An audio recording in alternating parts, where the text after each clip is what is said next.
अच्छा, तो देखो, आज सुबह में जो हमने पेक्टोरल रीजन पढ़ा, इसको जो है दोबारा से एक दफ़ा रिवाइज़ कर लेते हैं। ठीक है। सो जैसे हमने सुबह में डिस्कस किया था कि पेक्टोरल रीजन जो है बेसिकली हमारी बॉडी का एंटीरियर पार्ट होता है। जिस तरह आपका स्कैपुलर रीजन होता है जो कि बेसिकली पोस्टीरियरली प्रेजेंट होता है, तो जो पेक्टोरल रीजन है वो उसका ठीक ऑपोजिट एंटीरियर पोर्शन होता है। ठीक है। सो पेक्टोरल रीजन के अंदर अगर हम इसको डाइसेक्ट करना शुरू करें, हम सुपरफिशियल टू डीप जाते हैं। तो सुपरफिशियल यू कैन सी सबसे पहले आपके पास आती है स्किन।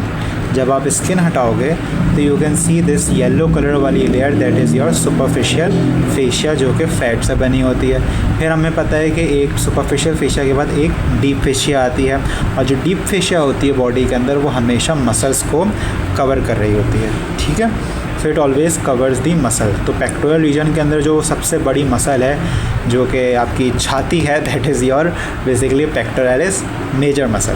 तो इसलिए इस फेशिया का भी नाम क्या पड़ जाता है, पेक्टोरल फेशिया। यही पेक्टोरल फेशिया जब आपका एक्जिला में जाता है तो ये नाम पड़ जाता है आपका axillary fascia. Just simple as that. Anatomy के अंदर जगह चेंज, नाम चेंज, चीज़ वही रहती है, बस सिर्फ उसका नाम चेंज हो जाता है। जैसे आपके पास एक्सिलरी आर्टरी होती है, जब वो आपकी आर्म के अंदर आती है तो वो बन जाती है आपकी ब्रेकियल आर्टरी। क्यों? क्योंकि आपके पास जगह चेंज तो नाम चेंज, चीज़ एक है, बस सिर्फ उसका नाम चेंज हो जाता है। ओके। सो हमने स्किन हटाई। स्किन के बाद वी हैव सुपरफिशियल फेशिया जो कि फैट से बनी होती है। फिर उसके बाद we had a deep fascia जो कि आपके मसल को कवर करती है, और यहाँ पे जो मसल है that is your pectoralis major muscle, उसको कवर करने वाला fascia is your pectoral fascia. और जो आपके पास एक्सिला के अंदर आता है that is your axillary fascia. ठीक है। अब हम इसका सजाइटो सेक्शन लेते हैं, यानी मीडियन के बराबर से हमने इस तरह से इसे कट किया। तो आप जो ये सजाइटो सेक्शन देख रहे हो है, you can see this is the clavicle. ये आपके पास एक्सिलरी फेशिया है, ये आपका नीचे आर्मपिट है, और ये आपकी आ गई बाहर आगे वाली muscle that is your pectoralis major muscle. So this pectoralis major muscle is covered by this yellow colour से इन्होंने यहाँ पे शो की हुई, this is your pectoral fascia. और फिर इस पेक्टोरलिस मेजर के deeply there is another muscle that is a pectoralis minor muscle, and this minor muscle is also covered by a fascia जो कि यहाँ इन्होंने ब्लू कलर से शो किया हुआ है, that is your clavipectoral fascia.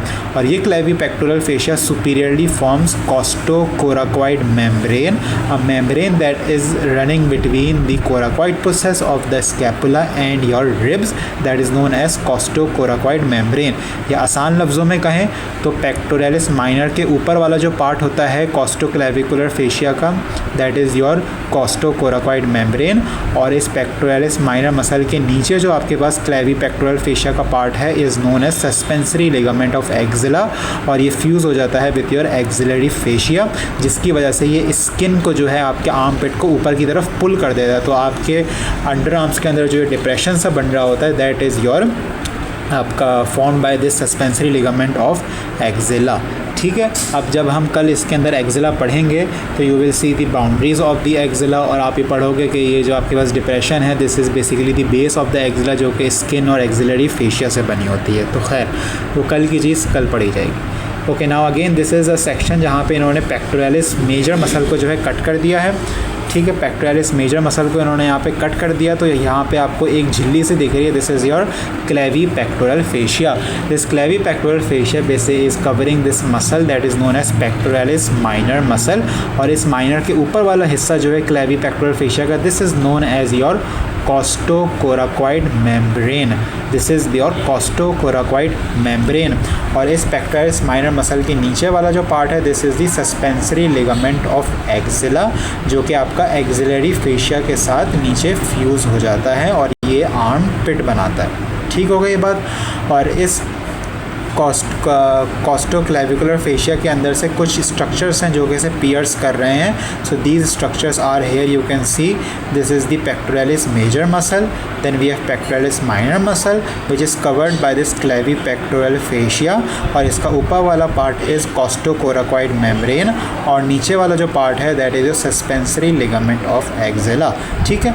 और ये सुपीरियरली आपके पास जो स्ट्रक्चर्स यहाँ पे पियर्स करते हुए दिखा रहे हैं, इसी को यहाँ पे इन्होंने लेटरल व्यू से दिखाया है। तो यू कैन सी इसका हमने जो निमोनिक पढ़ा था that was TCL, thoracoacromial artery, cephalic vein and lateral pectoral nerve. ये लैटरल पेक्टोरल नर्व देखो तो आपके पास आगे जा कर के पेक्टोरलिस मेजर मसल को सप्लाई कर रही है, ये पेक माइनर मसल के थ्रू होके नहीं गुजर रही। That's why lateral pectoral nerve supply major muscle not the minor muscle. So 3 structures which are piercing your costoclavicular fascia, sorry clavipectoral fascia, that is your thoracoacromial artery, cephalic vein and lateral pectoral nerve। और एक चीज़ यहाँ पे रह गई थी सुबह के अंदर कि यहाँ पे आपके पास कुछ लिम्फ नोड्स भी होते हैं, क्योंकि जाहिर सी बात है जहाँ बॉडी में वेसल होगी वहाँ पे आपका लिम्फ नोड भी होगा। तो जो लिम्फ नोड होते हैं उनको हम कहते हैं coracoclavicular lymph node, clavipectoral lymph node. ठीक है, ये सब यहाँ पे लिखा हुआ है, इसको आप लोग पढ़ लेना। Now coming on to clavipectoral triangle. So clavipectoral triangle is nothing but a triangle which is present between your clavicle and pectoralis major muscle. इसकी बाउंड्रीज क्या होती हैं? Medially it is bounded by pec major, medially it is bounded by pec major, laterally it is bounded by deltoid, और इसकी जो base है it is formed by clavicle। तो ये जो ट्राइंगल सा बन रहा है this is known as clavipectoral triangle. और जो है इसके अंदर से कौन से स्ट्रक्चर हैं जो इसे थ्रू पास कर रहे होते हैं? That is your cephalic vein, जो कि आगे आके बाइसेप के ऊपर रन कर रही होती है। और यहीं पे आपके पास एक लिम्फ नोड भी होता है, यहाँ पे इन्होंने शो किया हुआ डेल्टो पेक्टोरल या फिर क्लेविपेक्टोरल लिम्फ नोड। ठीक है, okay, now coming on to the muscle. Muscle के अंदर सबसे पहली an important muscle is the muscle that is most aesthetic muscle in the human body. इसको जो है अगर जिम की लैंग्वेज में कहें so this is the cover of the book. If cover of the book is good so that means कि book भी अच्छी होगी। तो खैर this is pec major muscle. ठीक है, पेक मेजर मसल के 3 पार्ट्स होते हैं, इसलिए इसको मेजर कहते हैं क्योंकि ये बहुत बड़ी है। ठीक है, इसके 3 पार्ट्स हैं। ऊपर वाला part is clavicular head, then we have sternocostal head that is middle chest, और lower chest is your abdominal part of pectoralis major muscle. So clavicular part, sternocostal part and abdominal part. अगर gym की language में बोलें तो आपका incline press, flat press and dips या फिर decline press. ठीक है, अच्छा, जैसे हमने सुबह में पढ़ा था कि जो है आपकी muscle always moves from your insertion towards your origin. Insertion से ओरिजिन की तरफ जो है मसल मूव करेगी। तो यहाँ पे एक मेजर का आप ओरिजिन देख सकते हो कि it is originating from the medial half of your clavicle, sternum and costal cartilages, और फिर जाकर के ये अटैच हो रहा है, कन्वर्ज हो रहा है, जाके अटैच होता है on to the lateral lip of intertubercular sulcus of the humerus, जिसकी वजह से it causes medial rotation of the humerus as well as adduction of the humerus. And इसकी जो नर्व सप्लाई है 2 नर्व से होती है, चूँकि बहुत बड़ी मसल है, that is your lateral pectoral nerve and medial pectoral nerve. ये एक्शन जो है आप लोगों को दिखा दिए थे सुबह में। Okay, so now we have pectoralis minor muscle. So जो पेक्टोरलिस माइनर मसल है that is deep to your pectoralis major muscle. It originates from your 2nd, 3rd and 4th rib और इंसर्ट होता है ऑन टू योर आपका coracoid process of the scapula. So 3rd, 4th, 5th इस तरह से 3 से लेकर के 5th रिब तक जो है ये आपका ओरिजिनेट होता है और जाकर के इंसर्ट होता है on to the coracoid process of the scapula.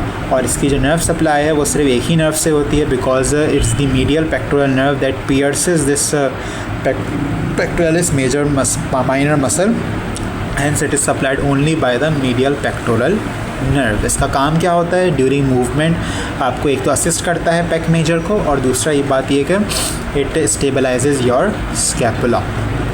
Okay, now coming on to the subclavius muscle. बहुत आसान है, छोटी सी मसल है that is present beneath your clavicle.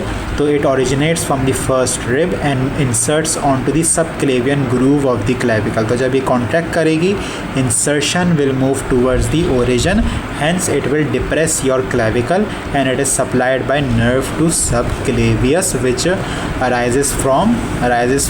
arises from which part of the brachial plexus?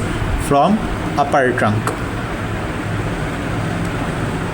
Okay, now coming on to serratus anterior muscle, which is a sawtooth like muscle originating from second, third, fourth, fifth, sixth, seven, eight, nine ribs और जाके attach होती है onto the medial border of the scapula.